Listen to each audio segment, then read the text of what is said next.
জিলহজ মাস ইসলামের অন্যতম মর্যাদাপূর্ণ মাস। এই মাসের ৯ তারিখকে বলা হয় আরাফার দিন বা ইয়াউমুল আরাফা। এই দিনে নবী করিম সাল্লাল্লাহু আলাইহি ওয়াসাল্লাম বিশেষ একটি দোয়া পড়তেন। তিনি এই দোয়াকে সর্বোত্তম দোয়া হিসেবে উল্লেখ করেছেন।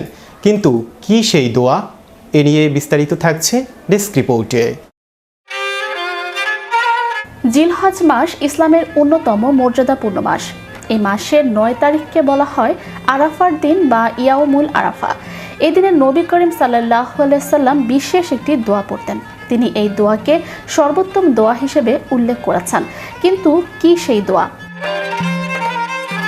ইবনে আব্বাস রাদিয়াল্লাহু তাআলা আনহু থেকে বর্ণিত হাদিসে এসেছে, রাসূল সাল্লাল্লাহু আলাইহি সাল্লাম বলেছেন, জিলহজ মাসের প্রথম 10 দিনের আমল অন্যান্য দিনের আমলের তুলনায় উত্তম।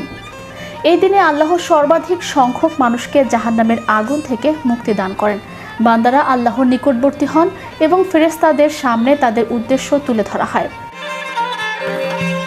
এই দিনে নবীজি সাল্লাল্লাহু আলাইহি সাল্লাম বিশেষ একটি দোয়া পড়তেন। এই দোয়াকে তিনি সর্বোত্তম দোয়া হিসেবে উল্লেখ করেছেন। লা ইলাহা ইল্লাল্লাহু ওয়াহদাহু লা শারিকা লাহু লাহুল মুলকু ওয়া লাহুল হামদু ওয়া হুয়া আলা কুল্লি শাইইন কাদির। এর বাংলা অর্থ হলো, আল্লাহ ব্যতীত কোনো ইলাহ নেই, তিনি অদ্বিতীয়, তার কোনো শরিক নেই। রাজত্ব তারই, প্রশংসাও তার, এবং তিনি সকল বিষয়ের উপর ক্ষমতাবান।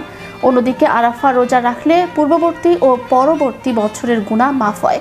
আবু কাতাদা রাদিয়াল্লাহু তাআলা আনহু থেকে বর্ণিত হাদিসে এসেছে, নবীজি সাল্লাল্লাহু আলাইহি সাল্লাম বলেন, আরাফার রোজা রাখলে আল্লাহর নিকট আশাবাদী যে তাতে পূর্ববর্তী বছর ও পরবর্তী বছরের গুনার ক্ষতিপূরণ হয়ে যাবে।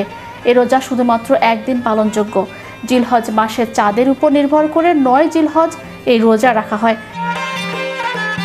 যারা হজে যান তাদের জন্য আরাফার দিন মূলত ময়দানে অবস্থানে পালন করা হয়। এদিকে এবছর হজ পালিত হবে ২৬ মে। সৌদি আরব ও মধ্যপ্রাচ্যে ঈদুল আজহা ২৭ মে। অন্যদিকে দেশে ঈদুল আজহা উদযাপিত হবে ২৮ মে। তাই দেশে আরাফার রোজা ২৭ মে। সর্বোপরি আরাফার দিন আল্লাহর নিকট বরকতময় একটি দিন। এই দিনে দোয়া, রোজা ও ইবাদতের মাধ্যমে বান্দারা আল্লাহর কাছে নিকটতম হয় এবং তার অসীম রহমতের মাধ্যমে পাপ মুক্তির বরকত লাভ করে। Channel Europe news desk.